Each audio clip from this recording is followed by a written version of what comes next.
Президент Садыр Джапаров наградил победителей конкурса «Город, дружественный детям и молодежи». В церемонии награждения приняли участие постоянный координатор системы ООН в Кыргызстане Озония Аджиела и представитель ЮНИСЕФ в стране Кристин Джоль. В двухгодичном национальном конкурсе «Города, дружественные детям и молодежи», инициированном ЮНИСЕФ при финансовой поддержке Фонда миростроительства, участвовали 18 городов. По итогам конкурса город Каракуль Джалабадской области занял первое место в конкурсе и стал обладателем призового фонда в сумме 3 миллионов сомов. Город Балыкчы в Иссыкульской области получил второе место и 2 миллиона сомов, и город Баткен в Баткенской области заслужил третье место и 1 миллион сом.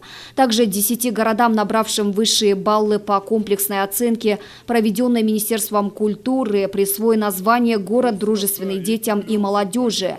В этот список, кроме победителей, вошли Кадамджай, Токмок, Нарын, Джалабад, Кочкурата, Ош и Каракол. Для оценки различных городов была разработана детальная методология. Помимо 26 показателей, Минкультуры совместно с ЮНИСЕФ провели исследования для сбора более качественных данных.